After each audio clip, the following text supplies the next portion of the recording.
Hello and welcome to Critically Drinking, where we strive to set a higher bar for conversation every single stream. Thank you for joining us. Now grab your drink, take your seat, and let us get ready for the show.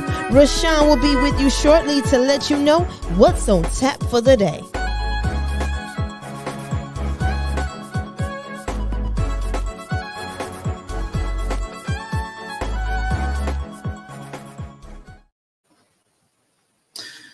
Yeah, it's just me today. Y'all just get me today. It's just me. It's been a long time. I shouldn't have left you without a dope dime to step two, but that's what I did.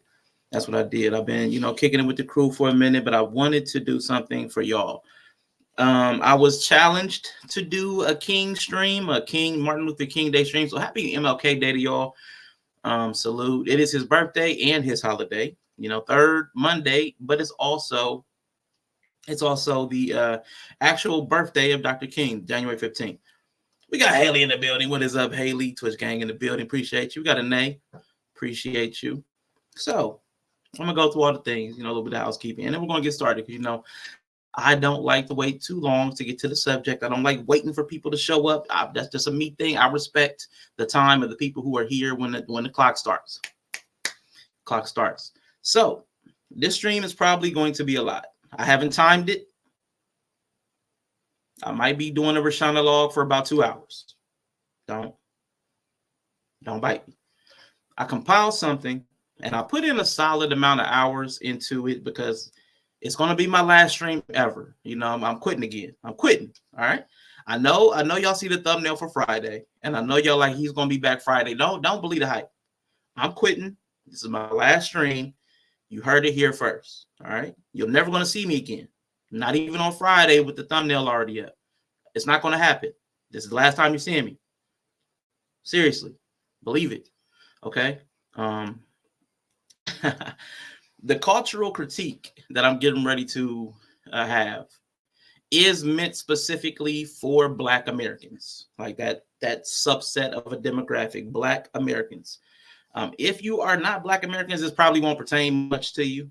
You probably won't care too much. It probably won't apply, but feel free to listen to the conversation with an open mind, curiosity, whatever you like. Or if this is not your conversation at all, if you feel uncomfortable about the criticisms of like the Black culture, I understand. Come back another time. No ill will. But I definitely wanted to for his emo face froze. My face froze. What's up, during the building? Yeah, but I did want to have a conversation in the spirit of Dr. King, because Dr. King did quite often speak to Black America, Black Americans, and their state in America. I was last thing before I start.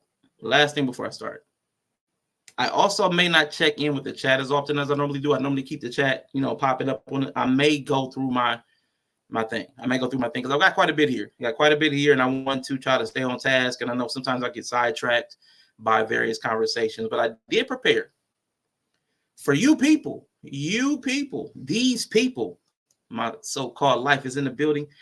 I know a lot of times some of you people only have a few minutes, right?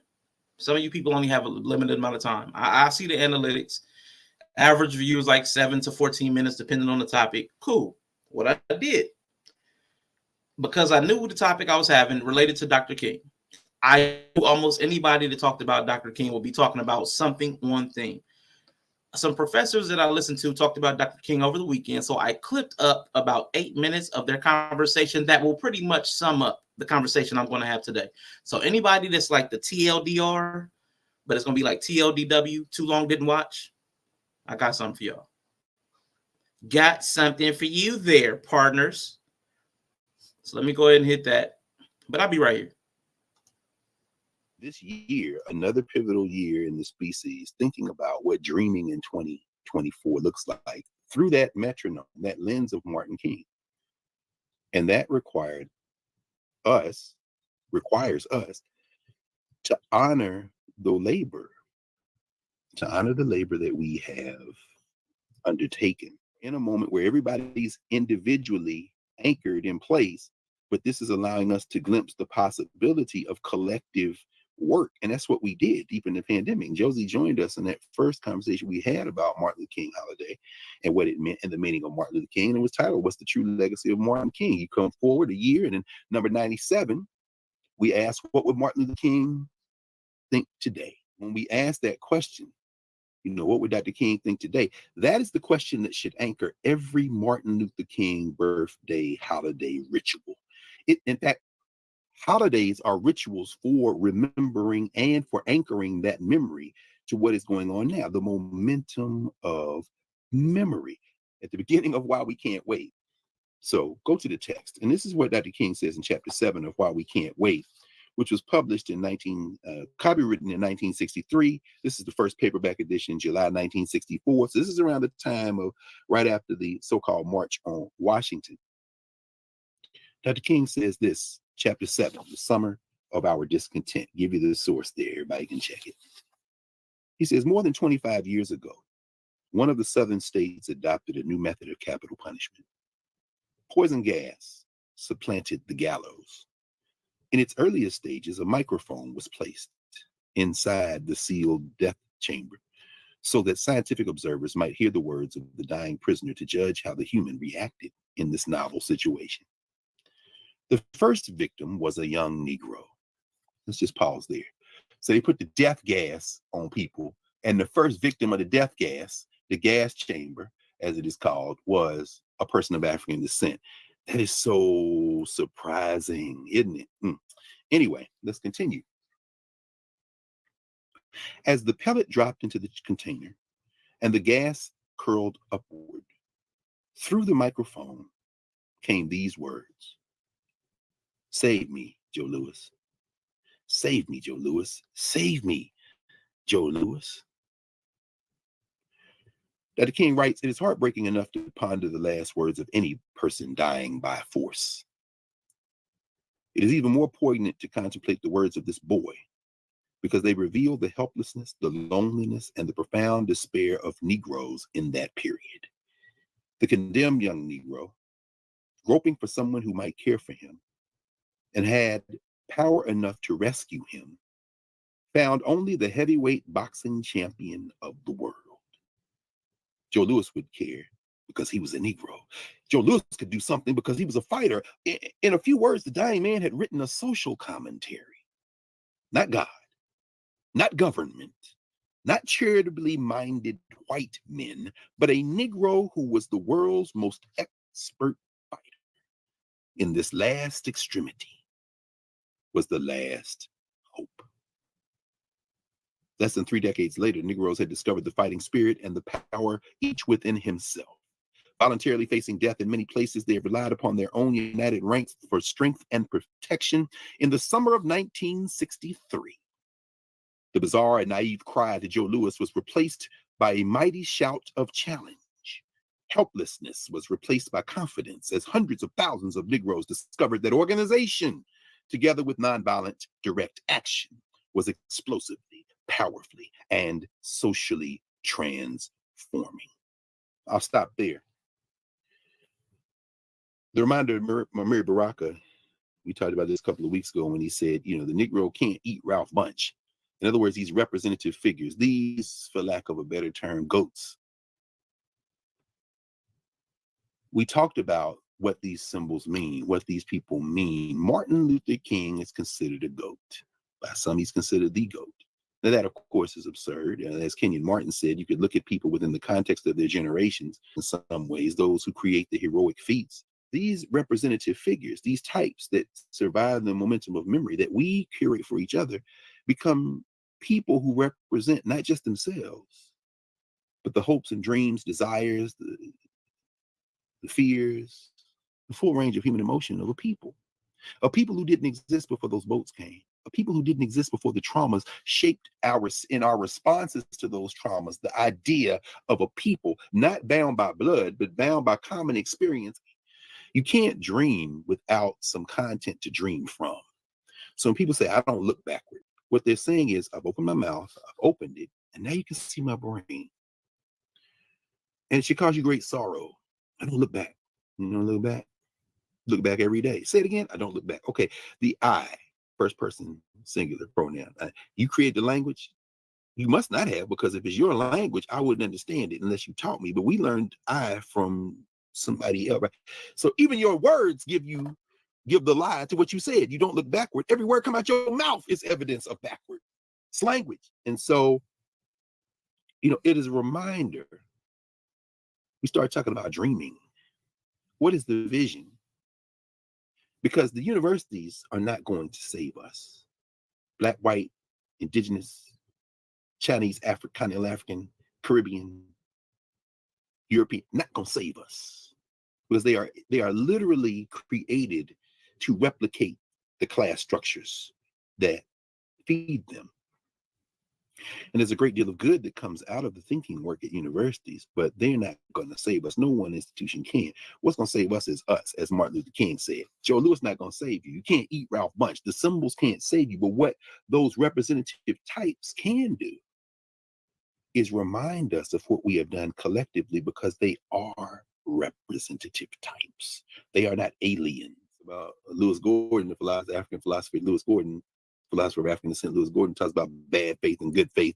And you begin to mistrust people's intentions. So I have to watch myself too, and so remember just to agree to agree. Let's get to consensus, to agreement. And so I'm saying all that in the context of things that happened this week that reminded me and continue to remind me that if we can be still and think with each other and use the momentum of our memory by reflecting, we can begin to emerge with some consensus that will dream us forward. We can dream and act in ways that will propel us forward, not only as people of African descent, but as a species, practicing the principles of Kwanzaa year-round, Kujichagulia, self-determination. This is how we begin to understand that we are in the world we live in. We can't leave that world. To dream and not be faced and confront that reality is absurd. That's a fantasy. At the same time, we don't have to concede to the material conditions that we live in as inevitable. Our momentum of memory has to be recovered by us. Acts of self-determination, whether we agree or disagree on everything in them, must be made by a collective that has at its heart the consensus that we're going to try to agree to agree. We're going to agree to agree. That's what Baba Marie would say. Don't say try, say we're going to agree to agree. And that we're trying to move for our liberation.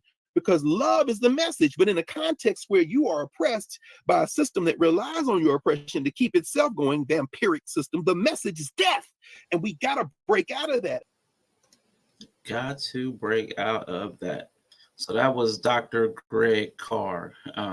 He was having a conversation. He's on the Karen Hunter show. They do something. They have their own separate thing. They started a platform called Nuya and Narratives, both words beginning with the K. But they like the self-determination thing. They, had the YouTube, and they had trolls popping in and being saying racist because they talked about Afrocentric things. And of course, they didn't like it. So what they did was they started their own platform, which is great. It's a paid platform, paid support, but thousands of people are on there, and they're able to have a space that's curated about the topics and interests that they have alike. But I like the conversation that they have pretty much weekly. Every Saturday, they have In Class with Carr. I listen to it, every single one. Because even if I don't agree with them every single time, there's a lot of things to learn as far as humanity, history, there's a lot. But anybody that does not have 2 hours to sit with me, an hour to sit with me, however long I'm going to be in this thing, you have that 8 minutes to pretty much sum up everything I'm going to talk about today. I was asked to do a King stream by someone, and I appreciate that challenge. And I had no idea what I was going to talk about, but I was asked to put forth a call to action, like to ask my community for something. I'm going to put forth an ask, but I also want to work up to that ask with the critique of why I'm asking for that specific thing. So if you stay with me for a while, I'm going to get to the ask. I'm going to be an ask hole today. All right. We talk about dreams and their importance all the time. The metaphoric dream is a representation of our ambitions and our hopes.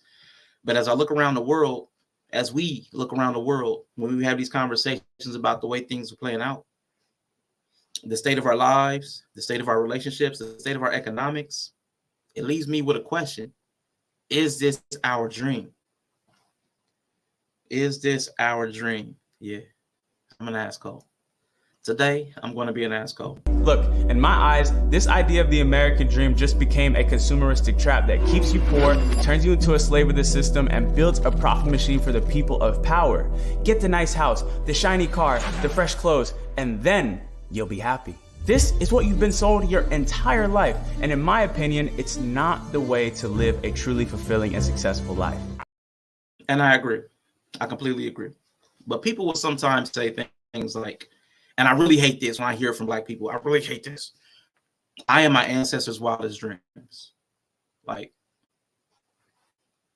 why do you think so little of your ancestors? Like, why do you think so little of them? Like, maybe, but it feels like a stretch to think that our lives, the ones that half of us play out on social media, and the other half of us were so miserable during the pandemic that we were desperate to get away from our lives.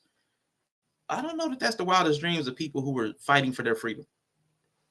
To imagine that these are the wildest dreams of our ancestors is crazy to me. Living check to check, so many of us. Side hustles, multiple streams of income, body augmentation, the red pill gender wars. I'm sure like Toussaint in Haiti, when he was leading the revolt, that's not what he was dreaming about. Nat Turner, not what he was dreaming about. I'm sure millionaires from the 18 and early 1900s, like Madam C.J. Walker and Robert Greene, they dreamed higher than a lot of our subservient lives. I bet the inventive Eli Whitney and George Washington Carver, they created more in their minds than we have in our lives. But that's just me being me. That's just what I think. We have become such slaves to materialism. And when you become a slave to materialism, what most people don't understand is that you have to become a master to maintain it. Right? And that's very important. See, if we were not slaves to materialism, what we would understand is, like the rest of the world, like the universe, like the stars, like the earth, like the leaves, transformation is the thing that actually changes, actually the thing that sustains you. It's the thing that actually makes you better. It's the thing that actually insists that you shed, that the better self might get revealed. But the minute you become a slave to materialism, what you want to do now is hold on to what you think you have, because the value is in what you think you have possessed instead of what you can become. Okay. And I think indigenous people understood that. Indigenous people, Africans, folk, Native Americans. Way. Yeah, all of the folk. Again, I got to ask you, is this the life that you dreamed about? And if it's not, what should we do about it? And that is where that's the ask that I'm coming to you with. But I want to illustrate an invisible problem. I do believe Dr. King's dream has probably lived. Dr. King had that whole interracial future, Black boys and little Black girls beside white boys and white girls. Yeah, we do that. We do it every day. We work beside each other. We live beside each other. It's cool. It's cool. You know what I'm saying? But it's as good as it's probably ever going to get right now. But what about our dreams? The dreams we have for our future. The dreams we have for our children. It feels like to me sometimes when you wake up too fast and that dream that you had starts to you struggle to remember it. Like it was like so important a second ago. Like it was you could feel how important whatever you were doing, you could feel how important it was. You were trying to get something accomplished. You were trying to find somebody or do something, but you can't remember the details. Like all the details are like getting really fuzzy. And it's like, what was my dream? I'm losing it. Well, I think we have to see what they are saying. I would be the first to agree that integration does not mean giving up everything that has an Afro-American taint, so to speak, a background. I think there are certain unique things within any culture and certain cultural patterns that when you get to the process of amalgamation, can really lift the whole culture. And it seems to me that integration at its best is the opportunity to participate in the beauty of diversity. I think the other thing that we've got to see is that these young people are saying that there must be a revolution of values in our country.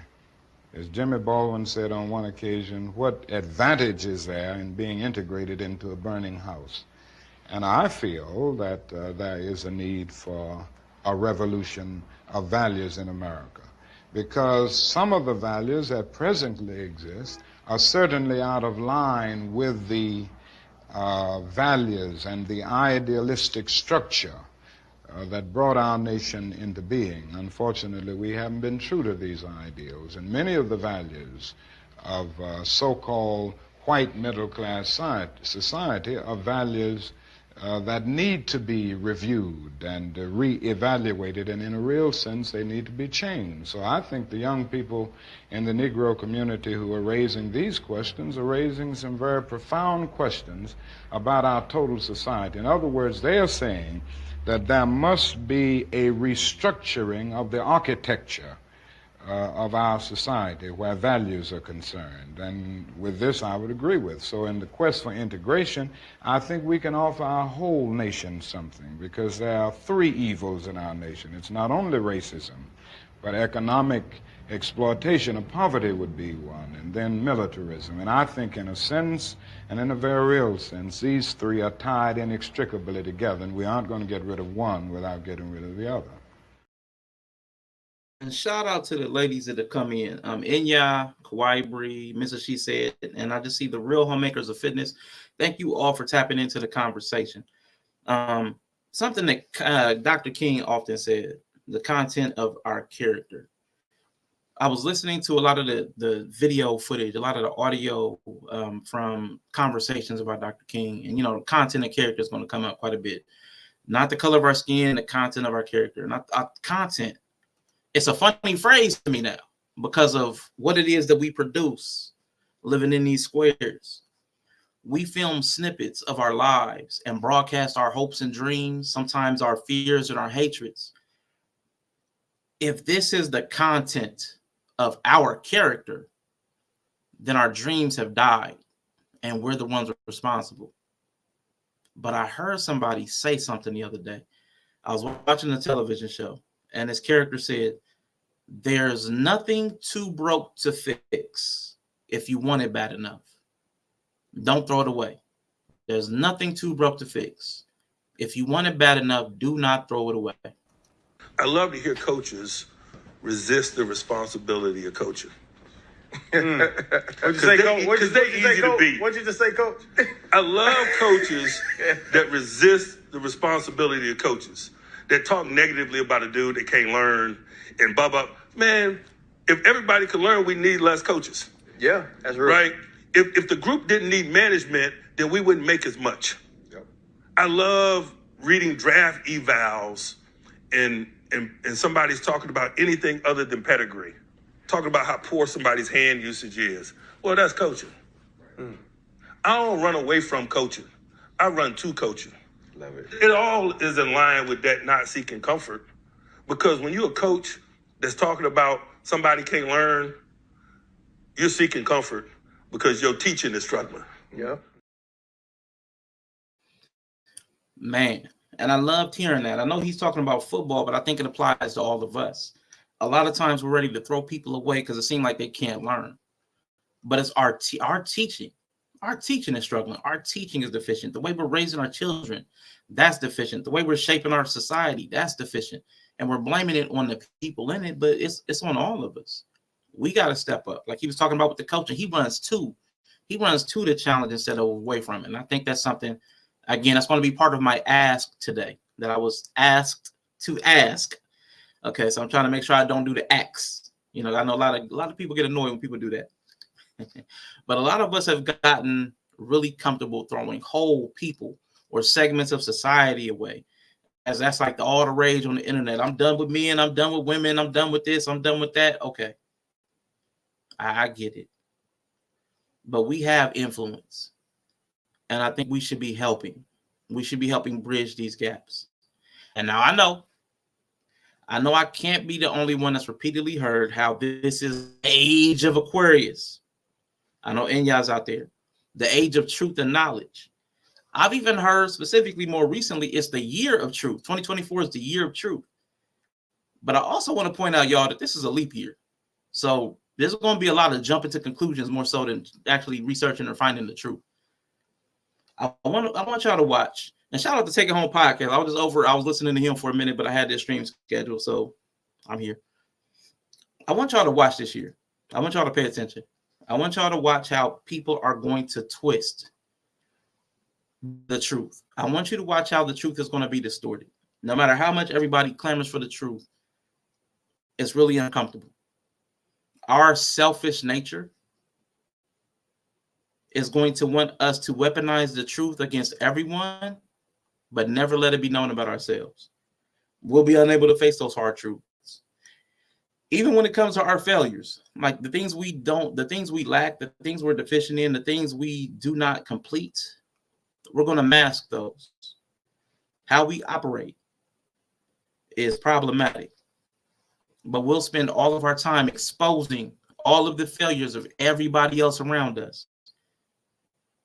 That thought hit me as I was watching the Cat Williams interview, as he threw around accusations at everybody, every prominent Black comedian, while never seeming to have any of his flaws exposed in the same way. He was actually quite catty when it came to his flaws. He was very evasive when it came to his problems and his failures. He didn't bring those up with nearly the same vehemence. He became very loose with the truth when it came to his origins. He was careful and guarded to keep his narrative under control, while he sought to destabilize and destroy the stories of others and what they had built. These headlines have brought out some of the worst responses, because when there is a celebrity involved, some of us cape harder for these celebrities than we do for people in our own family. Or we resort to the default, which is placing every last corner of blame on everyone but the person who may have committed the assault.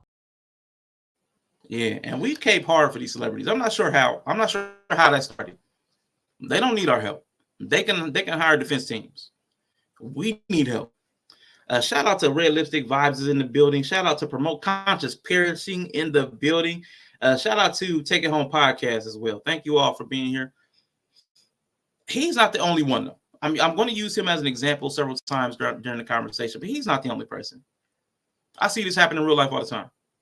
People are so quick to air somebody out over the slightest mistake, misstep, miscommunication, misunderstanding. A lot of misses, but not misses. She said. What's up? Okay, I'm sorry. I know that's cheesy. My bad. While they ask everyone else to judge their heart and their intention and know that they didn't mean harm, they want to immediately jump on everybody else because that they had to mean it. They had to be doing it. They had to be after me. They had to be hating. They had to be scheming. But I don't even know if that's true. When we are in conflictual relationships, we will often be prone to negative attributions, which is that when you speak to me a certain way, it's because you have a bad temper or you have a nasty personality. When I speak to you in a certain way, it's because I had a lot of traffic getting here this morning and because I'm having a bad day. You are a bad person. I have just bad circumstances. I essentialize you and I contextualize me.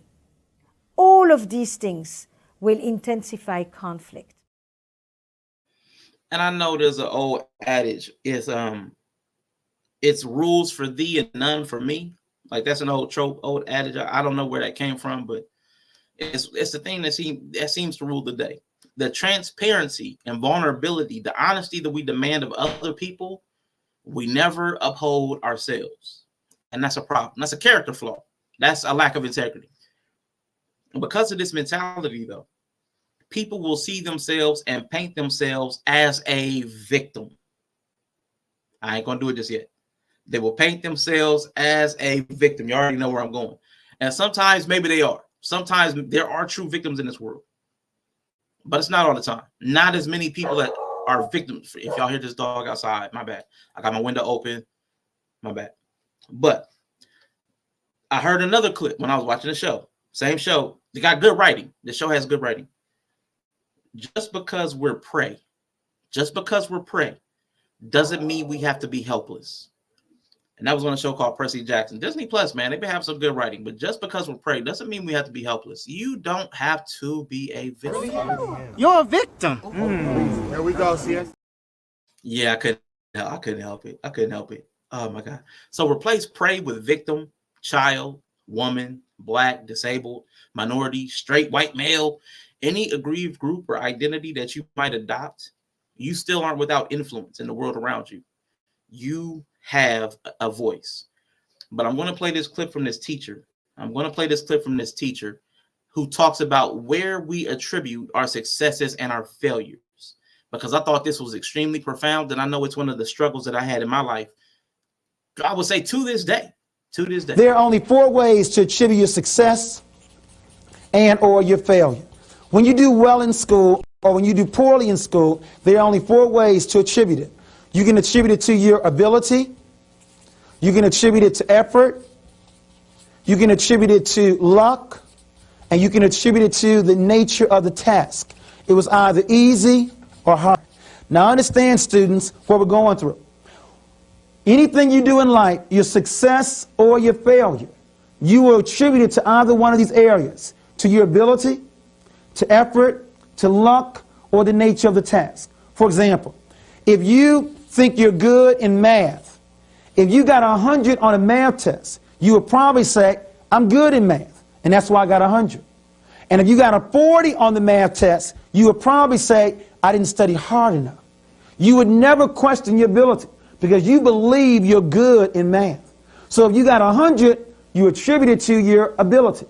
If you got a 40, you probably say, I didn't work hard enough, which means the next time you take a test, you will study harder.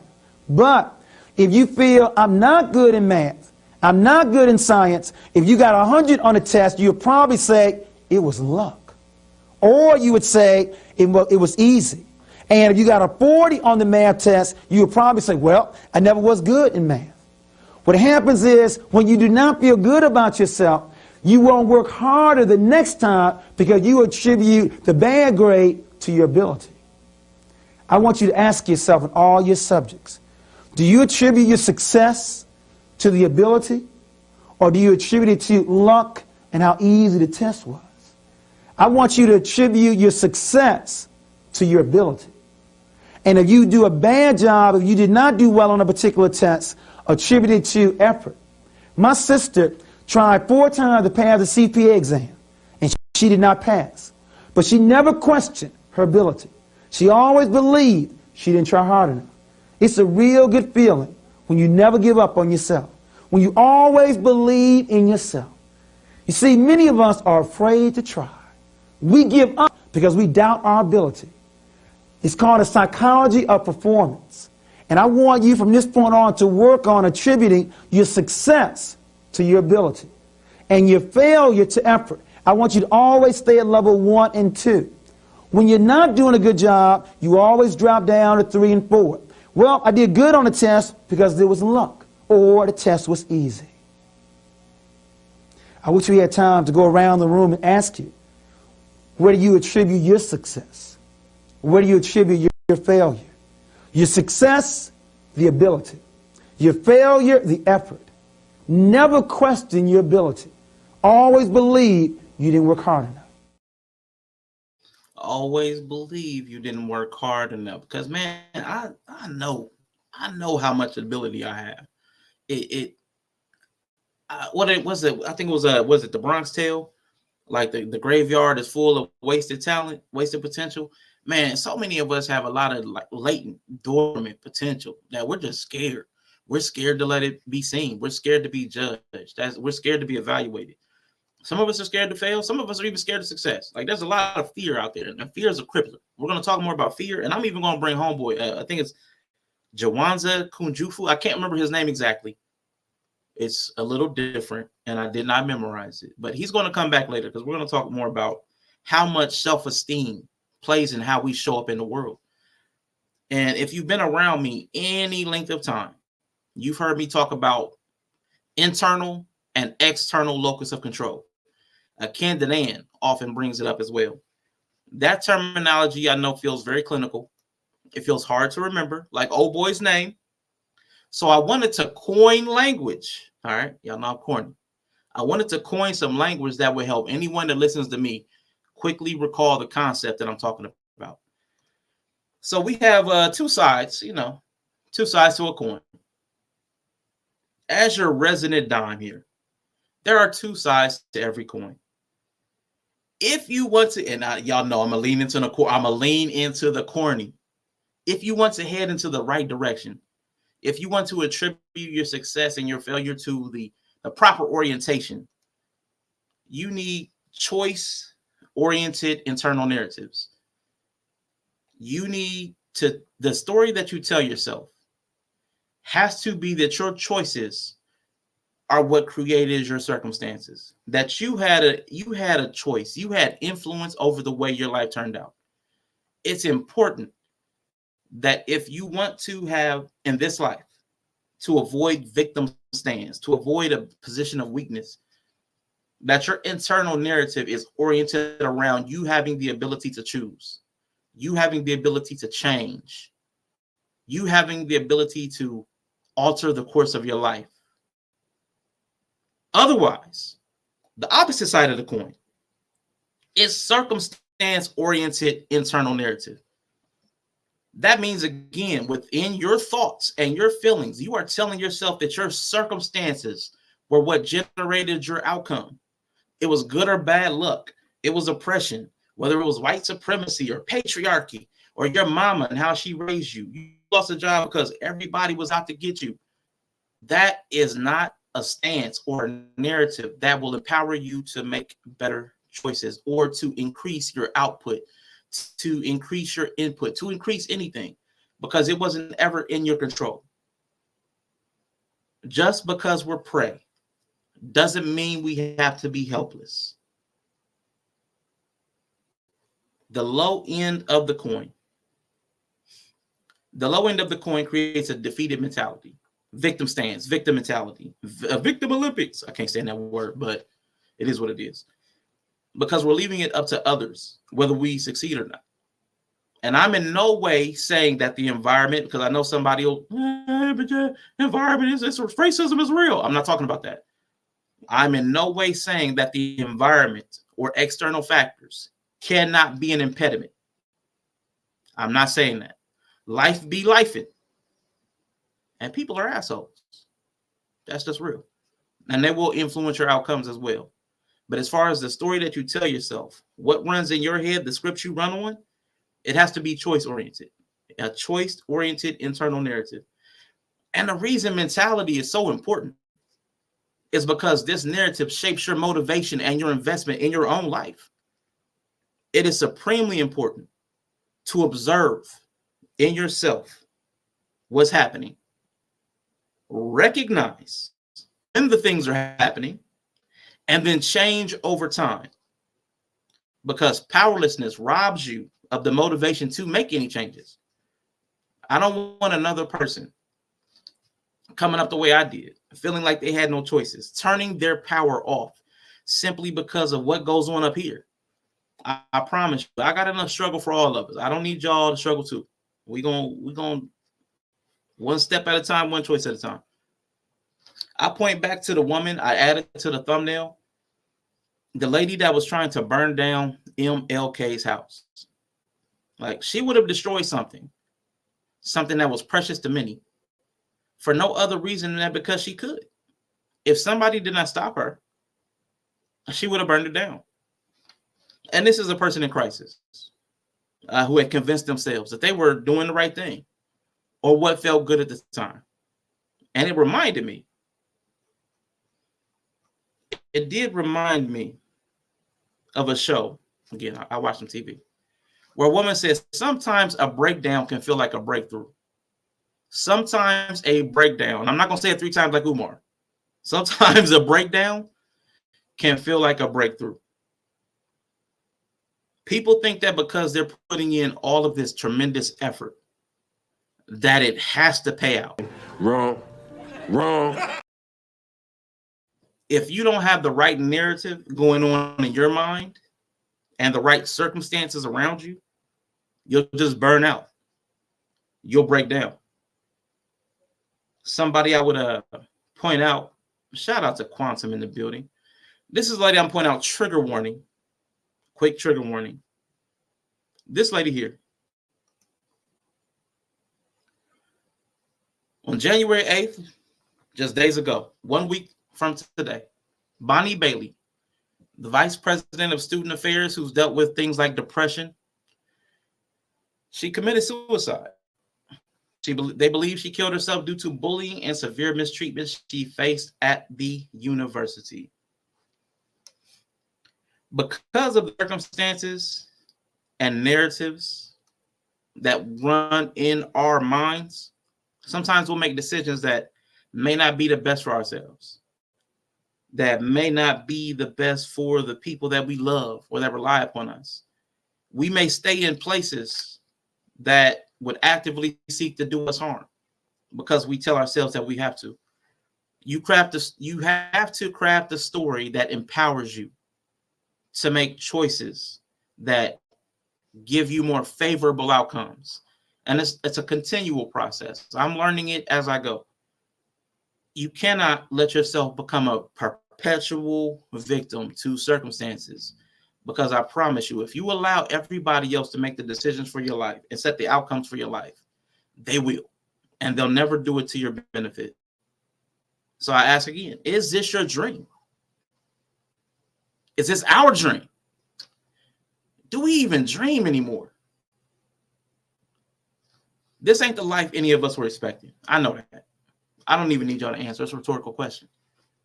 I can tell by how many people are in line with me at McDonald's and not over at the Lowe's right across the way, because we ain't been building nothing. We ain't been building nothing but these guts. And I know I'm not judging, because I'll be right here with y'all. Turn up, turn up, turn up, turn up, turn up. Let's go. I thank the Lord that I'm working at McDonald's. I praise the Lord that I'm working at McDonald's. I thank my Lord that I'm working at McDonald's. I give God the glory working at McDonald's. I thank the Lord that I'm working at McDonald's. I'm making the money at McDonald's. We making the fruit at McDonald's. We serving fruit off at McDonald's. Man, I love that. I'm sorry, but I love that. But the dream that we had, the dream that anybody might have had, man, it's been shattered. It's been shattered for a long time. And I can't tell you when it happened. The writing is on the wall. The writing is clearly on the wall. And half of us won't even look up from our phones to see the writing on the wall. And the other half are functionally illiterate. So it's like there's no use. There's absolutely no use. But I think my boy Roberto said it best. Listen, people are... The Black community is suffering, and you're saying it's great. You're saying it's great. Everybody else is suffering, and the Black community is suffering. The Black community is suffering. This is fine. I'm okay with the events that are unfolding currently. You know what I'm saying? Anyway, I was watching, again, I said I'd be watching some TV. I was watching the Dave Chappelle show. The Dave Chappelle special, the new one that he just dropped about a couple weeks ago. And he said you have to be wise enough to know when you are living in your dream, but humble enough to accept when you're living in somebody else's. And I thought that was dope. But I was like, what if we're neither wise nor humble? Like, ooh, what do we do then? Can we have the courage to dream something better than what we're currently existing in? Or is this the life that comes from Langston Hughes' Dream Deferred? I look around and I see a lot of deferred dreams. Unfortunately or unfortunately for people like me, I'm not going to say for y'all, but for me, I never really had one. So I'm jealous of all the people that have a dream. And then I envy the fact that they have the privilege to sit on that dream that they have and not do anything with it. Because I never had that true innate desire to be something like, I'm going to do this. This is my purpose in life. I never had that. I envy those people. And then when I see them not move on that dream, that thing that they keep saying that they're meant to do, the thing that they say God called them to do, it irks a part of me. But it's like, who am I to call them out on that? But again, that's going to be part of the question. That's going to be part of the ask that I'm going to ask of all of you. We have to move away from a lot of our emotional responses that we've fallen into. We've fallen into patterns of responding to everything extremely emotionally. Not that emotions shouldn't be a part of everything that we do, because even our logic is predicated on emotions. So when I say emotions, it's not doing that thing like, you're emotional, I'm logical. I hate that, because your logic has to be based on emotions. But I'm not going to sidebar. I'm not going to sidebar. But we have to move away from such emotional responses to what we see, especially in comparison to how things actually are. And I'm going to show an example. I'm going to show an example. Ooh, it looks like I need to add something. Give me a second. It looks like something is missing. Ooh, how's that missing? Okay, cool. So this is the first example. Okay, I hear that I'm freezing intermittently. All right, cool. But here's the first example. Now, if I see this,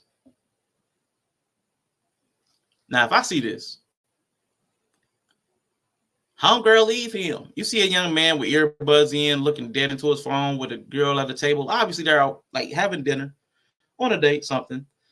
You know the comments went ham. You know the comments they went in. Leave him, girl. Now you don't do nobody. You already know. Y'all already know what the temperature was. Y'all already know. We are often not getting an accurate glimpse into the reality we are witnessing. And we run with the first narrative or the first story that was given to us.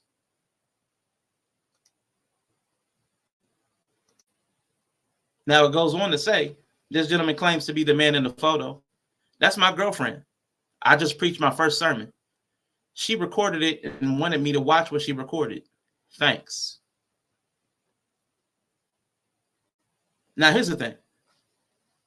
I can't even say that the response about being a preacher and that's his first sermon, I can't even say that that's true, because it's the internet and people say everything. This could be a whole scene from a Tubi movie,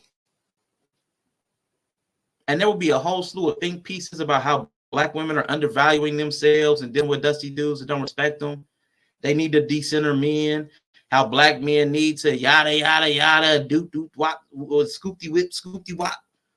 It'll be a whole skit. It won't even be real.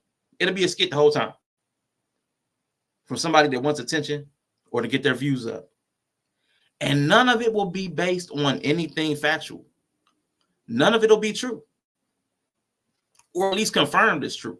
Nobody will even care to check. And while I do believe we can find truth from inside of a lie or inside of a joke, I think we need to be more selective of what stirs our outrage. But I don't want you to take my word for it. What did they say on Reading Rainbow? I don't want you to take my word for it. Let's see. Let me get this up.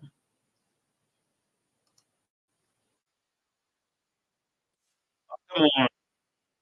Kind of stuck IRL.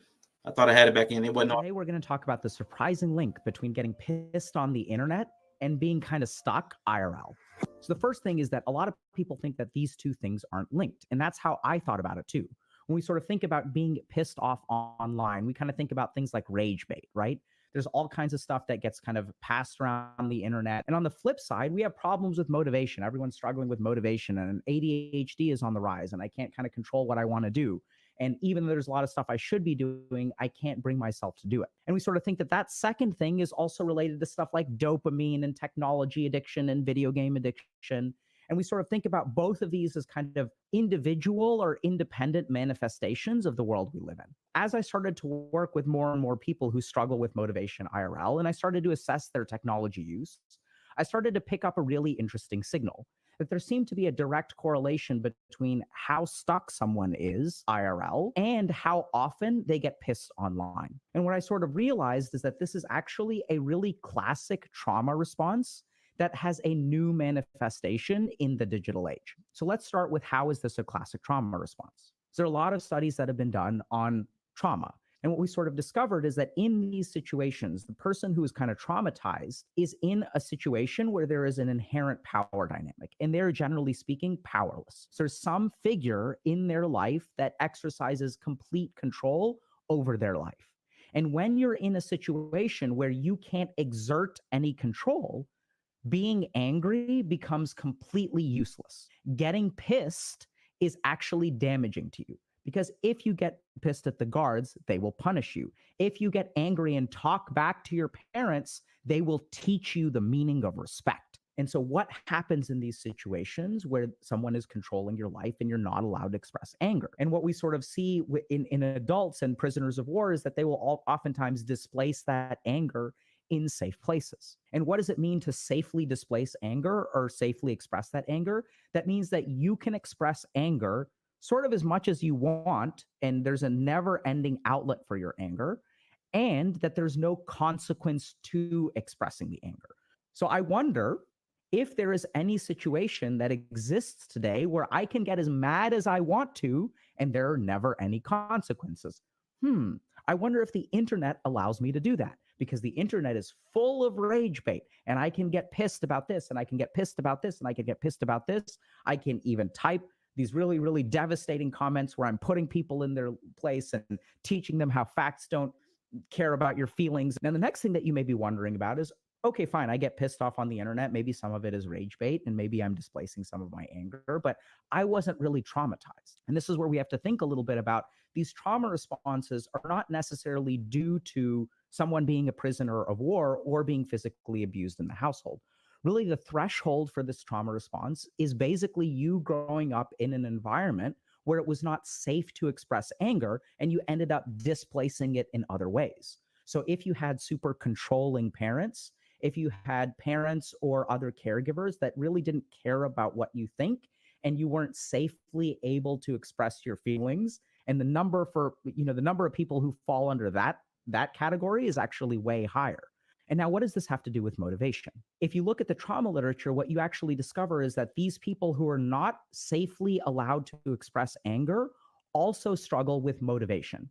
In the literature specifically, there's a term called the paralysis of initiation, which talks about how these people struggle to get tasks started and are motivated towards completion. And if we sort of think about it and we start to understand, okay, what does anger do for us? What does anger do to our brain? This will start to make a lot more sense. So if we think about different emotions, there are some emotions that will lead to things like avoidance, like fear and shame. And there are some emotions that are actually motivating emotions. And anger is kind of at the top of the list there. And you'll see this even if you look at like media representations, right? So when you've got like the hero or heroine who's in this situation of injustice, where they're the good guy and there's a bad guy and things are unfair, what is their emotion that causes them to rise to the challenge? What is the emotion that motivates them, right? I'm never going to let this stand. This is never going to happen again. I'm not going to take it laying down. I'm going to get pissed. When I get pissed, I'm willing to put myself in dangerous situations.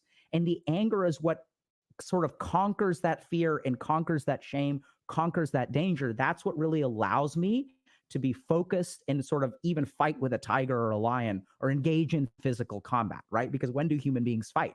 They fight when they get pissed. And so the really interesting thing is that once we take that anger and we're not able to channel it towards motivation, and we're kind of displacing it to random strangers on the internet, we sort of lose that motivational drive. And so what I discovered working with these people who, get pissed off on the internet and struggle with motivation is that focusing on that trauma and letting them sort of healthily reintegrate anger into their lives allowed them to actually move forward. So ask yourself a couple of questions. Like, first question is, do I feel angry at times in my life and I don't actually do anything about it? If you sort of recognize that that's the case, there's another interesting kind of diagnostic question that you can ask. When I feel angry, is there a part of my mind that tells me getting angry at this person is dangerous? Anger only causes you to mess things up even further. Do you have a natural reaction to anger that is actually fear?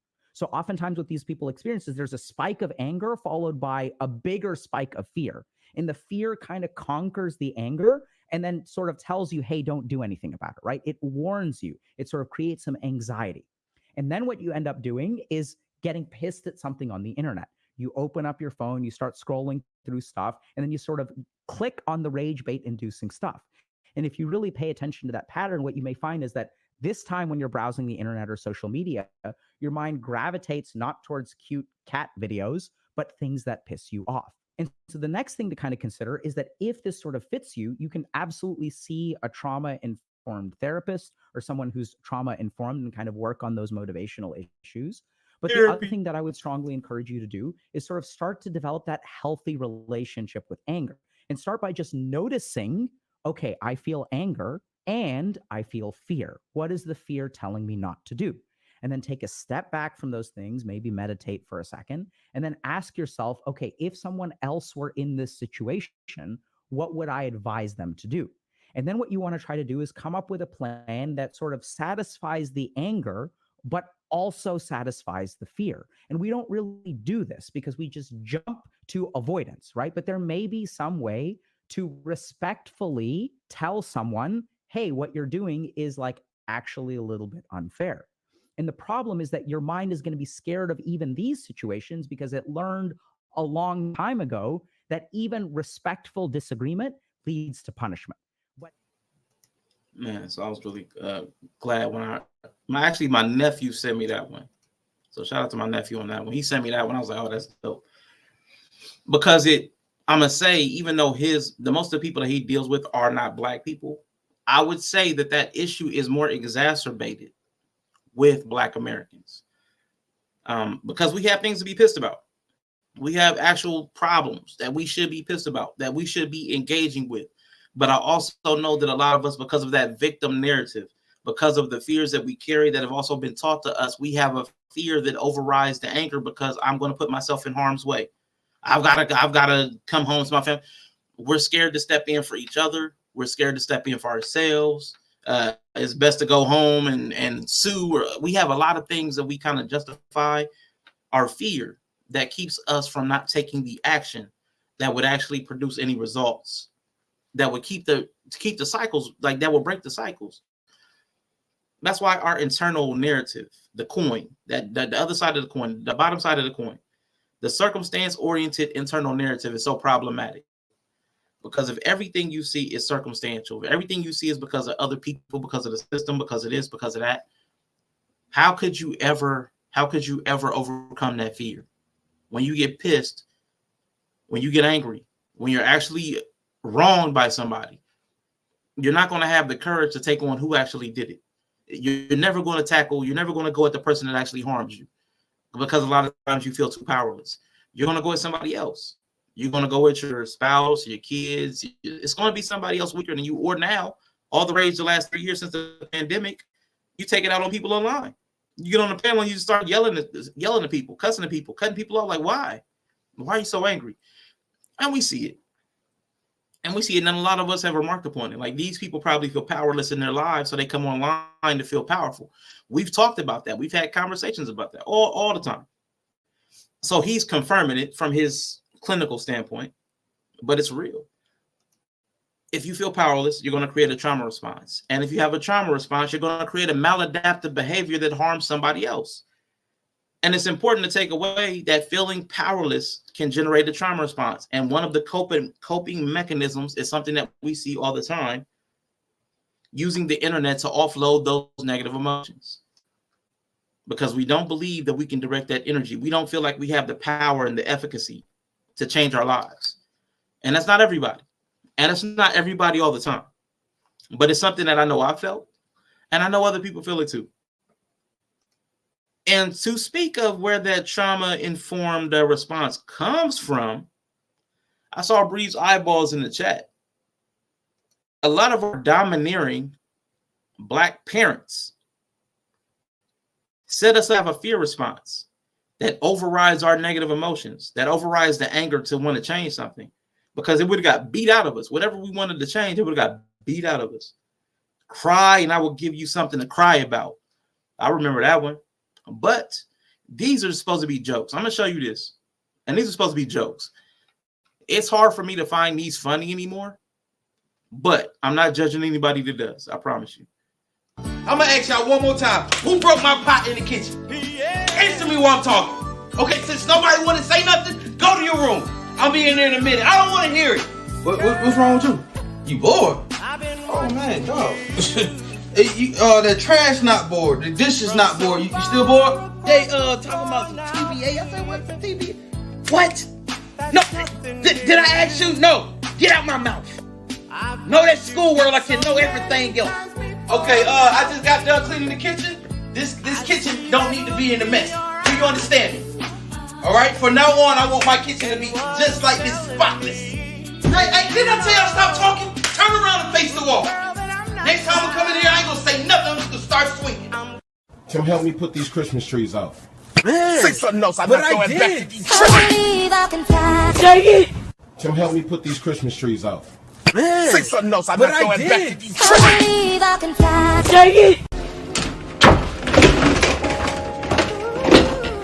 Yup, time to get up and clean up. You're not gonna be sleeping all day. Get up and clean up. Come on. I never knew such a day could come. Turn around. Oh, that's what we on now. Now the boy think he a grown thing he can put his hands on. Be quiet, because if you would have washed your face the first time, I wouldn't be in here. Now let me see your face. Yes, ma'am. Can I speak to him real quick? Thank you. What I tell you about these teachers calling me? I don't have time for this. I am at work. You know what? I'm going to show you better than I can tell you when I get home. Goodbye. And like Dr. K talked about, Dr. K mentioned that if you're not allowed to express negative emotions, which kids have, they're going to have. I know I couldn't. I couldn't talk back. I couldn't have too much of an opinion. You get popped in the mouth. You get beat. Like that was a common thing. And we romanticize that. Like we make jokes about it. It's become like funny and endearing. But it's what has made a lot of us helpless. It's what has made a lot of our situations hopeless because we won't ever feel comfortable taking the action necessary when we feel harmed by something because we're afraid of what the authorities will do in retaliation to us asserting ourselves and what we need in this world. But that's a dynamic that's real that we're in living through that we have to figure a way out of. And again, he talked through like trauma-informed therapy, but I know everybody's not going to do that. I know I've seen how damaging those parental attitudes can be firsthand to our ability to relate to other people. Parents are erasing the children's individuality in the name of comfort and convenience. When all that manifests in antisocial and deviant behavior, we want to blame the kids. But we have to move from the online outrage that lets us get our rocks off. We're going to have to overcome that fear that is keeping us from speaking out to the real life issues that we're facing. The family members that are problematic, the people in our community. We're going to have to take some L's, but if we want to see better, we're going to have to do better. And we can't wait for anybody else to do it because nobody's going to. They tried that with the crime bill in the 90s, thinking somebody else outside of us could fix it. That's not the way it's going to work. But speaking of how it's impacted this channel, I want to say that it's a complete and total shame that I could use that clickbait title about humbling Black women and it got 1.5 thousand views. That was ridiculous. That's 1,000% more than my normal streams. No celebrity in the thumbnail, no hot topic, just humbling Black women, and boom. That is not okay. That is not okay.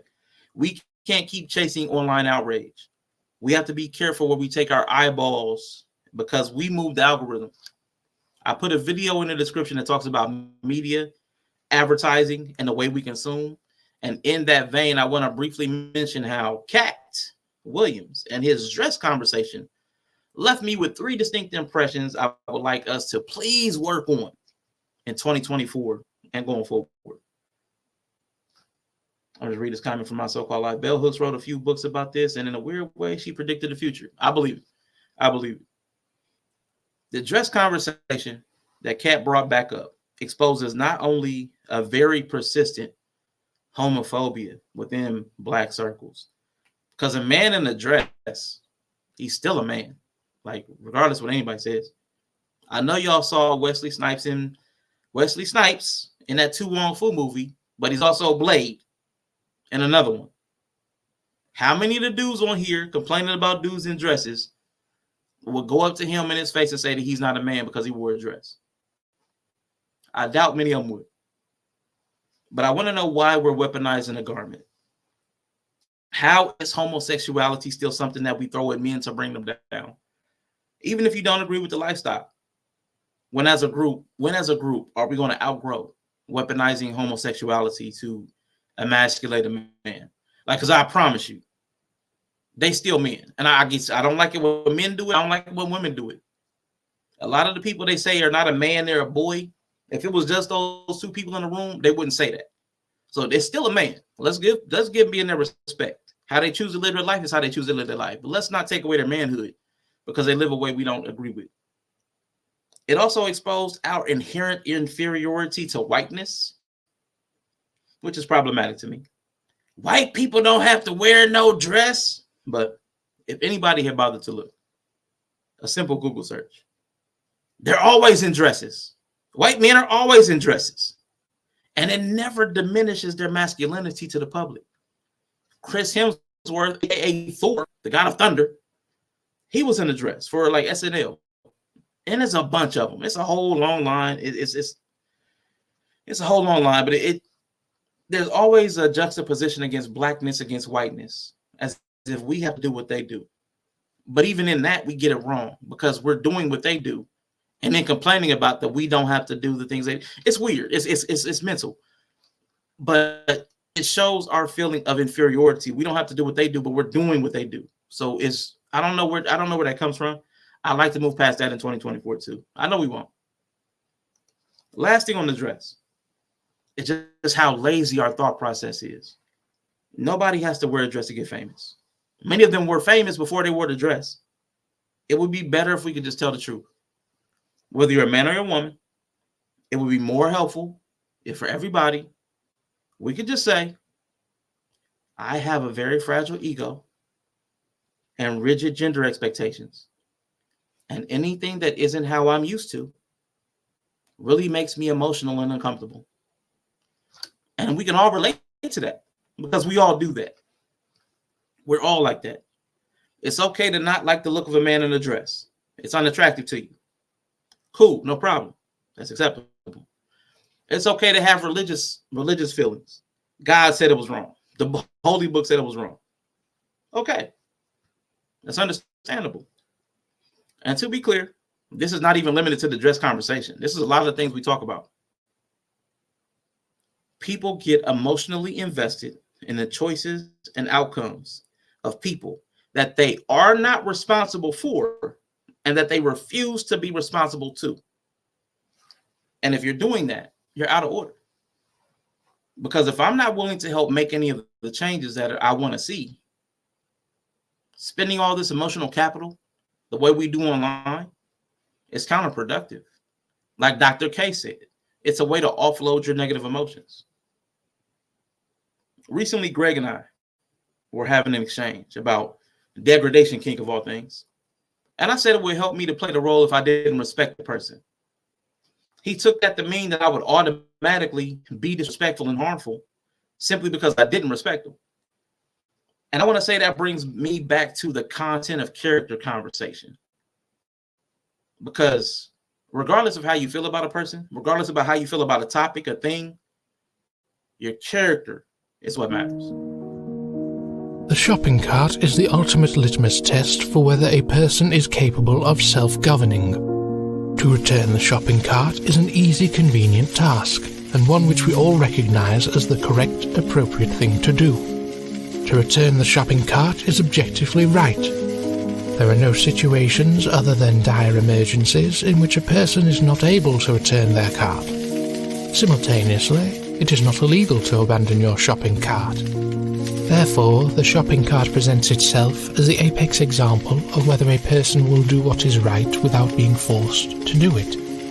No one will punish you for not returning the shopping cart. No one will fine you or kill you for not returning the shopping cart. You gain nothing by returning the shopping cart.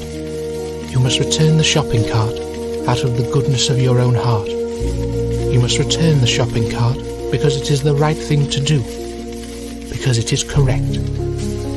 A person who is unable to do this is no better than an animal, an absolute savage who can only be made to do what is right by threatening them with a law and the force that stands behind it.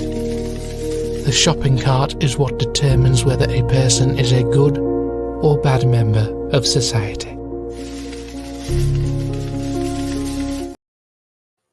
And that's just a low-level concept, talking about how under no threats, when there is nobody exerting force against you, will you do the thing that's for the common good? Will you do the thing that benefits other people at a minimal cost to yourself? And most people won't. Most people won't do the most basic thing for the common good. They will only serve expedience for themselves, comfort for themselves, convenience for themselves. That's a problem, but that shows a lack of character.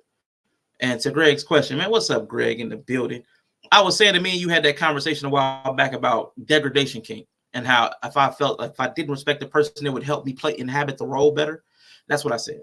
But I was talking about character. Character would not permit me. My character would not permit me to just wantonly disregard somebody's humanity.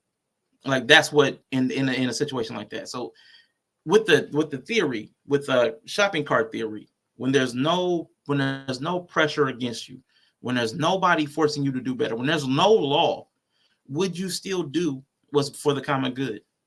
And that's the question.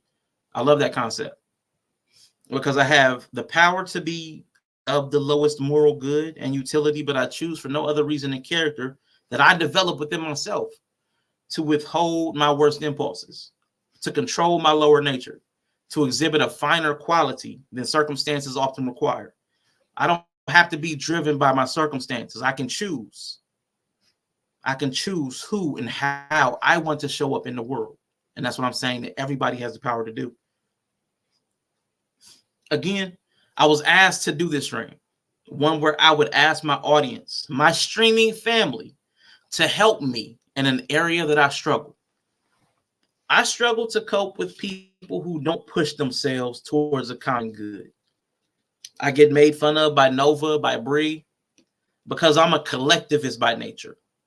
I believe the collective is greater than the individual. The whole is greater than the sum of its parts.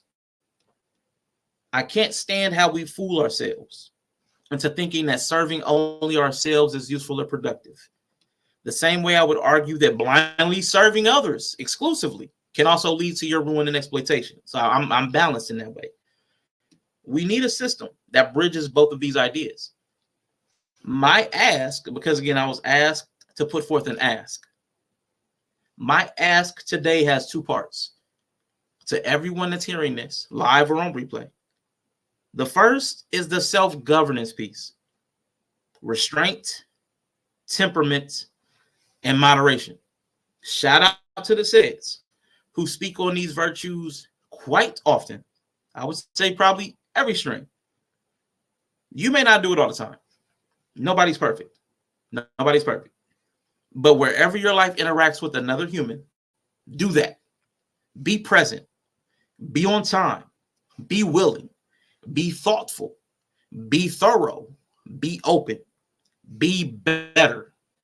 Don't make excuses to show up a lesser version of yourself that causes loss, harm, or friction simply because there's nobody forcing you to be better.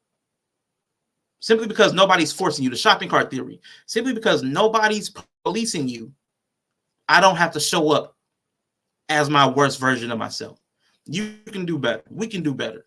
That's what I want. That's the first part of the ask. Don't hype this situation up to be that, and then not be, and then just let anybody say anything about the person you're supposed to be listening to. Like, I ain't calling for no tribalism, but I'm gonna keep it a being with you. If that's what come over here, Everybody else over, everybody high five and hyping the chat up and hyping the stream up. Where y'all at then? Cause see, I'm gonna be straight up with you. I'm up here. I assume responsibility for what I'm saying. Assume responsibility for everything that you say and do, regardless of whether there's consequences being held against you or not. All the time. That's character. That's what Yellow was asking for. That's the first part of my ask. And that is where we have to move to. Or all online criticism, no matter what the topic is. It doesn't matter what the topic is. Anything that we're criticizing that another person does, if we're not willing to hold ourselves personally responsible for our words, our actions, none of it means anything. Because if you can't hold yourself responsible, you surely can't hold anybody else accountable. So that's the first part of the ask. That's the first part. We have all this outrage, all this righteous indignation. Now can we funnel it towards something useful? Like Dr. K talked about, or will our fear keep us in check? When you disagree with everyone around you, do you have the courage to speak up? Most people find that hard to do. We feel pressure to go along with what those around us are saying or doing, and we don't have to rely on our personal experiences to know this is true. A number of experiments reveal a powerful human desire to conform. In the 1950s, psychologist Solomon Asch conducted a famous conformity experiment. In this study, a test subject is asked to sit with a group of other people. He thinks everyone else is a test subject like he is, but the others are really confederates of the researcher who have been told to give certain answers in the experiment. The researcher presents a line drawn on a board. Beside it are 3 lines of different lengths. He asks which of the 3 lines is the same length as the first line. The test is designed so that the answer is obvious. The subject has been positioned so that he hears most of the others give their answer out loud before he does. The group repeats this process for many different sets of lines. In the first few rounds, everyone gives the correct answer. But then something strange starts to happen. In about 2/3 of the rounds that follow, everyone ahead of the subject gives the same wrong answer. The subject faces a dilemma. Does he give the answer he believes is correct, or go along with the group? Asch repeated variations of this experiment with over 120 subjects, and some troubling trends emerged. When the rest of the group was answering incorrectly, 37% of the subjects' responses conformed with the incorrect group response. 75% of subjects caved to peer pressure and gave the wrong answer at least once. That means only 1 out of every 4 test subjects was willing to consistently voice dissent. Keep in mind, there was no overt pressure to conform. There were no rewards for giving the correct answer and no punishments for giving the wrong answer. The stakes were low, but the social pressure was high nonetheless. Subjects were asked afterwards why they had chosen to give the wrong answer. Some figured, these people can't all be wrong, so I must be seeing things wrong. Others remained convinced their own answer was right, but they didn't want to disagree with the rest of the group. The line length test seems quite different from the situations we face in everyday life. But we see similar findings when people are asked to make more meaningful judgments, too. Psychologist Richard Crutchfield asked subjects to consider the following statement. Free speech being a privilege rather than a right. It is proper for a society to suspend free speech whenever it feels itself threatened. Among subjects answering alone, only 19% agreed. But when faced with a group unanimously affirming the statement, 58% of subjects agreed. These experiments reveal a powerful tendency to conform with those around us, even when that means we act against what we actually think is right. But there is a ray of hope. In a variation of his original experiment, Asch instructed a single confederate to give the right answer. That means the test subject still held the minority view, but there was now one other person on his side. In this scenario, subjects conformed only 1/4 as often as when they faced a unanimous majority. This suggests an important lesson. If you're in the uncomfortable position of disagreeing with the people around you, try to have the courage to speak up. There's a good chance others will be emboldened by your example and do the same. Overcoming the pull of conformity is hard, but when the stakes are high and the majority is wrong, the courage of one person can make all the difference.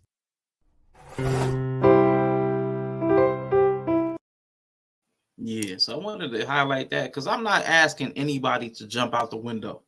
I'm really not. But I do want people to have an investment, to mention how people can show up better for themselves, for you, for others. I know how difficult what I'm asking for is, which is why I highlighted that video, because only 1 in 4, when there's no reward and there's no risk, only a quarter of people will even speak up if they're the outlier. That's an anomaly. 1 out of 4 people, that's not a lot. And it's something that I struggled with for a really long time too. Until I was like, I remember almost the day I was in a meeting at work. We were implementing a new software, and I saw a problem with it. And me and because I worked in offices, I typically work with a bunch of women. But we would talk amongst ourselves, and we all saw the problem, but nobody told the software people. And I was like, I'm going to have to end up working with this software with this flaw in it. So if nobody's going to say anything, and one of them was a supervisor, she wouldn't say anything either. I finally had to speak up. I'm like, no, we need to get this fixed, because if I have to do this work, I'm not going to be able to with this software as it is. But nobody would speak up, and I didn't want to either. So I know it's difficult. So I know now I'll speak up more than the average person, but still not soon enough or loud enough or often enough. Mr. He Said calls him the go along and get along gang. And I'll be laughing at that, because I'll be like, man, I've been in that gang too many times. I've been in that gang. But I think Mr. He Said, he learned the lesson probably from the same movie I did, or at least he heard it reiterated. 12 Angry Men is a movie me and him both one of our favorites. Sometimes speaking up can help you suss out who is speaking from ignorance, who's speaking from self-interest, who's speaking from anger, who's speaking from a misunderstanding, who's speaking from a personal bias. But it sometimes takes that one person to stand up and say something to start moving the crowd in the right direction. And I wanted to bring this up. This is from my boy Whole Math. I love some Whole Math. I know that's an offensive name, but I love it, because he put this up. And this is how you have to learn to judge. How do we know when to step up or step in? First, do what you can to discover if the act was even intentional. Was it on purpose? When people are behaving, are they doing it on accident or purpose? Because if you're observing them, and it happened just one time, it's probably an accident.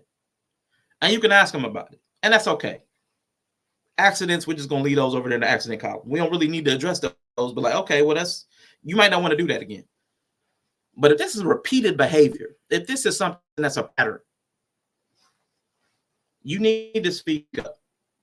Hey, I noticed you did this. Why are you doing this?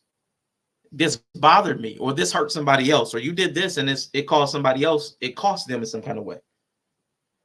If they're a habitual line stepper, or something my older sister used to say, and I love it. Instead of saying habitual liar, she would say, you're habitual liar. I don't know why she said it. I don't know where she got it from, but I love it. But you got to step up. If you know somebody's doing stuff on purpose and it's impacting people negatively, you have to resist it. If they did it on purpose and it had a bad outcome for you, for them, for society, if you care about them, if you have an investment in them, if you're responsible for them or to them, it is your responsibility to resist that behavior. Conversely, if they're doing something good, and this is where a lot of us drop the ball, if somebody's doing something good, you reward them. A lot of us kind of take that for granted. Oh, they're doing the right thing. That's what they should be doing. Let's keep moving. Let's not even speak on it. Let's not even thank them. Let's not even acknowledge that they're doing the right thing. Reward them, because there are 2 reinforcements. One's positive, one's negative. There's no such thing as neutral reinforcement.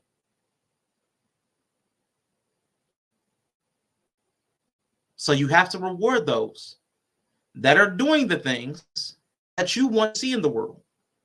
If we're going to keep pouring money and attention into bad outcomes, and then at the same time say we want a better world, or a better community, or a better people, or a better race, or a better gender, we're lying to ourselves.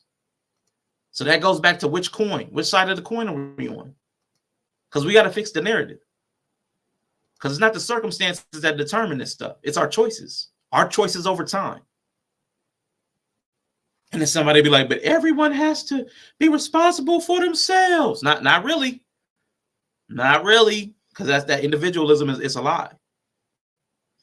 Because the same people every day, and I know y'all can back me up when I say this, as soon as someone starts talking about modern women, black men, high value men, white people, minorities, liberals, conservatives, LGBT, Jewish community, we hide behind individualism when it's convenient. But when there's something going wrong, we blame those groups. We throw it at black women. We throw it at LGBT. We throw it at a group of people. So we're conveniently collectivist whenever there's blame to go around. You can't paint with a broad brush. I don't know anyone like that. Those aren't my experiences. Oh yeah, that's real cute. But whenever it's time to point at something we see wrong in the world, we start spray painting. All the time, every single time. Everybody gets caught up. And that's this term I heard, and I can't even remember where I heard it. They talked about privatized gains and socialized losses. All the victories are mine. I did this. Rashawn did this. I'm on top. These are my numbers. This is my value. All the problems, man, black people, the system, YouTube, is everybody's problem. And we have to break that illusion. We can't stay delusional. We can't stay delusional. That's not the Salulu. The Delulu is really not the Salulu. It's comfortable. It's comforting. It makes us feel better about ourselves because all we see are wins, no matter what. But all the losses we're putting on everybody else. That's not okay. That's a lack of accountability. That's a lack of responsibility. That's not mature at all. We're actually being children when we do that, like mentally. But I want to talk at something else. I want to talk at something else for a minute because Kat brought this into it. Now, I don't know why this part kind of stuck at me. Cat Williams had mentioned something about an industry plan. He's talking about Kevin Hart industry plan. Every ruler or leader is chosen either with intention by the virtue of their character or through the contention because of the weakness of a people. Somebody will just step up because out of the contention, somebody will just emerge because everybody's too weak to handle themselves. Who wears the crown over your life? Another one of my little corny acronyms.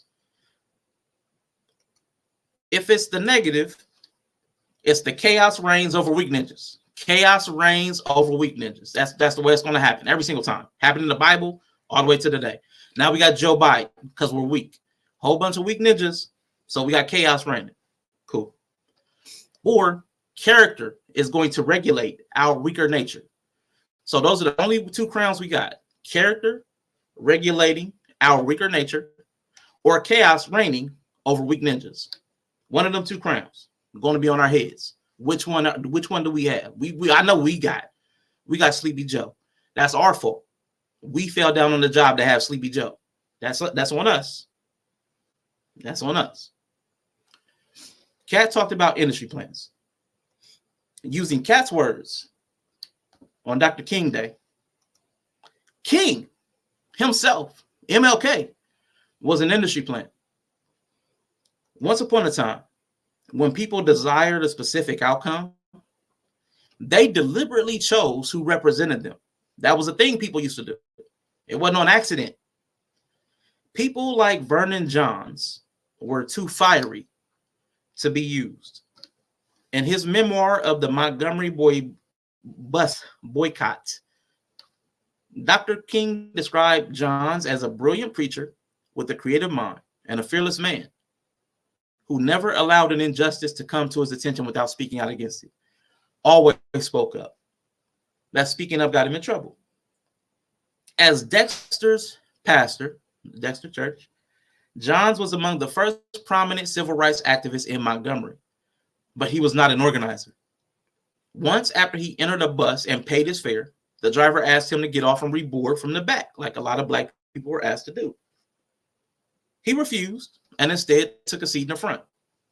When the driver refused to drive, Johns demanded his money back. He got it, but when he called on his fellow black and white passengers to join him in protest, nobody stood up. Like that video. People should stand up if somebody dissents. It's not guaranteed. So sometimes you're out there on your own. While more poetic, his exhortations from the pulpit were no more successful. In one brutal 1948 sermon, Johns denounced his congregation for not doing more to help stop the lynching of African Americans. He told them that their passivity, they was too weak, passive, in the face of such violence made them no different than those who stood by while Jesus was being crucified. Just as irking to the congregation, however, was John's fervent belief in the Black economic self-sufficiency. Much to the embarrassment of his urbane congregants, Johns would hawk meat and produce on the street after services. So he would sell fruit and meat after the service. This was no way for the pastor of Montgomery's elite Baptist church to behave, so the bougie didn't like it. More than one historian has credited John's presence at Dexter Avenue for preparing his congregation for the arrival of Martin Luther King. King would later thank Johns for keeping the problem of racial discrimination before the conscience of middle-class blacks who had been indifferent to the push for civil rights. But the decision to hire King wasn't driven by any desire to build on John's legacy. If anything, when the deacons hired the presentable, well-mannered 25-year-old scion from an elite Atlanta family, they were trying to move their church as far away from John's off-putting eccentricity as they could. Martin Luther King Jr., or Little Mike, as he was called until his father, Michael Luther King Sr., changed both their names to Martin, had no ambition to become the leader of a movement.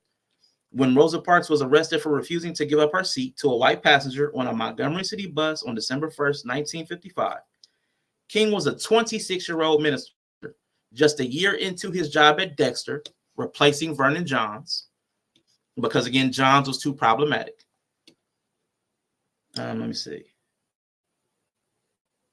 In Montgomery, who imagined that he might one day become a professor. The legendary boycott that followed Parks' arrest was not King's idea. And when he was informed of the plan, he did not immediately endorse it. He did after some reflection, though, and offered a room in the basement of his church for the organizers to meet.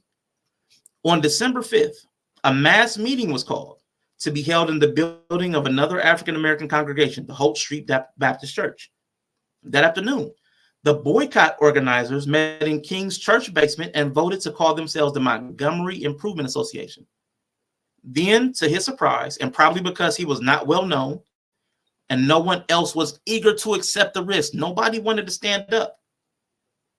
Nobody wanted to fear white reprisal. King was elected the group's president. It was after 6 o'clock. The mass meeting was scheduled for 7. King rushed home to tell his wife and to write a speech. So we need to decide, like they did when they grabbed King because they didn't like the way John carried himself, who's going to represent us?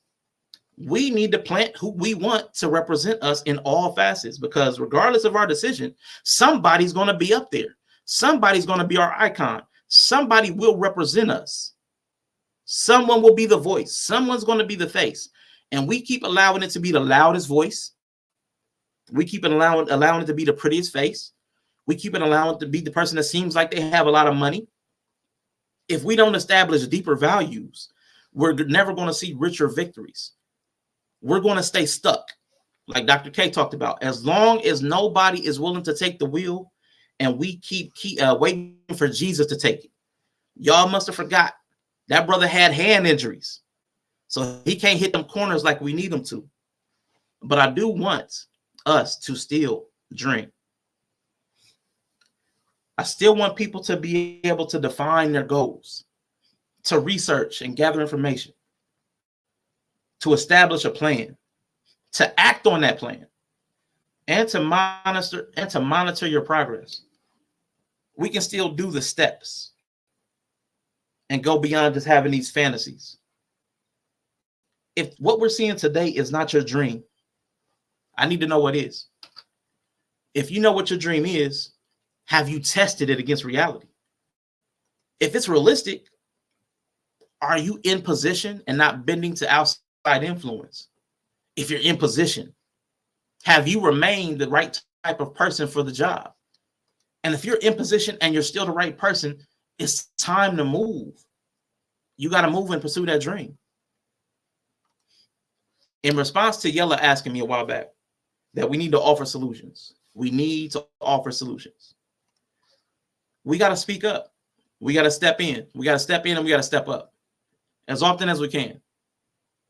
My first ask is that we self-govern, for sure. Not respond emotionally to every single thing that crosses our gaze. We can't chase every black cat that crosses our path. Let's learn to go beyond all the lies that people want to tell us and learn to look the truth straight in the eyes. I want to ask everybody on the second half that we have to, again, intercede. We have to put ourselves forward. We have to be a dissenter. We have to be a naysayer sometimes. When all the crowd is moving one way, we might have to step up and go the opposite way. But I did say I was going to bring back, was it Kwanzaa Junfu? I can't remember that dude's name. I'm never going to get that dude's name right. But let me see if I added that in here. I might not have added that one. Boom, there it is.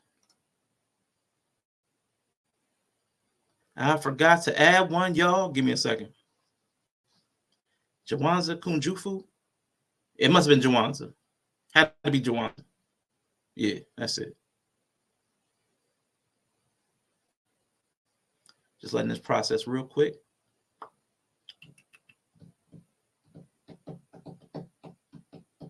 Come on. All right, just give me a second. I appreciate y'all hanging with me this long, but time runs out. When I went to Illinois State, there were 1,000 black students that went there with me. 4 years later, only 254 graduated. At college, in a dormitory, by themselves, no parents. How come only this few graduated and the rest of them didn't? It wasn't ability. The other group, the other 746, stayed in the cafeteria, stayed in the other dormitories room, kept shooting the breeze, playing. They lacked discipline. And so some of us say we want responsibility, but really can't handle it. We have to work on that. But let's go on before time runs out. I want to look at the competition of peer esteem, and that's self-esteem. The only way to win against peer esteem is to have self-esteem. In other words, I believe you make silly mistakes when you have nothing to lose. Why not get high? Why not get pregnant? Why not drop out of school? You have nothing to lose. What is it that you value so much you would not want to lose it? Is it a belief in God? Is it unconditional love from your parents? Is it high expectations from teachers? Is it feeling good about your race? Is it knowing where your talents are? Is it knowing you're going to college, that you have a career down the road? I have studied to say that little girls do not get pregnant when they know they're going to college. See, the real issue is you have to be able to tell your friends no. But you can't tell your friends no if you are not strong. And I believe one way to be strong is to improve your self-esteem and also to have goals. You see, when you have goals in your life, when you know you want to be an engineer, you don't cut class. When you know you want to be a doctor, you don't get pregnant at 16 or 17 years of age. I want you to begin to ask yourself two questions. One, why are you here? I don't mean today. Why are you here in life? First one. And the second one, what is it that you want so much? You live for it, you'll die for it, you dream about it, you think about it, all your waking moments are on it. If you can't answer those two questions quickly throughout your entire life, you're liable to succumb to peer pressure. Why are you here? And what do you want more than anything else? See, when you really want to be a doctor, you can tell your friends no. Maybe the real issue is our self-esteem is not as strong as we think it is. And secondly, we aren't clear on what our goals are. Yeah, we are not clear on what our goals are. You have to have a goal. You have to have a dream. That will definitely be something that will motivate you to avoid the external pressures from other people. And you have to have a choice-oriented internal narrative. That's where you get your strength from. I can choose. I can decide. I can move where I want to, as opposed to being moved. Being moved. I don't want to be moved. I want to do the moving. We have to have the strength. We have to have the self-esteem, the belief in ourselves and our goals to get the kind of outcomes we want. Then we have to spread our influence. When we can, where we can, we have to make the world as we want it. Leave every space better than we found it, virtual or actual. But it all begins with a choice every single time, every single day. What is it that you dream to see? Can we create a dream we can all share? If we have conflicting dreams, whose will is going to win out? Those are things we have to think about as we move forward. Can we agree to agree? We become expert at agreeing to disagree. When's the last time you saw people agree to agree? So on which side will your coin land? Choice orientation or circumstance orientation? Those who are oriented to choice, they'll see what I see. But those of you who are victims of circumstance, they're going to have heard all of this. And still there's going to be a voice in the back of their head saying, but he, but she, but they, but, got to get off your butt. Unless you are okay watching everybody else choose your outcomes for you. We get to see some of the things that King dreamed about every single day. But you got to ask yourself, who's going to see your dream? I do want to thank each and every one of y'all for spending time with your favorite dime. IG, I see you in the building, but I got to tell y'all, man, I am not your boy. I am not MLK. I am ML Quick. God bless the food, goddammit. God bless the food. Now, I'm going to tell y'all something. I'm going to end this goddamn thing. Look, where's that goddamn money bowl at? Who got that money bowl? We taking that money right now before you leave this bitch. We ain't leaving out here for free, motherfucker. Where that money bowl at? Don't have any fire this bitch off now. Where that money bowl at?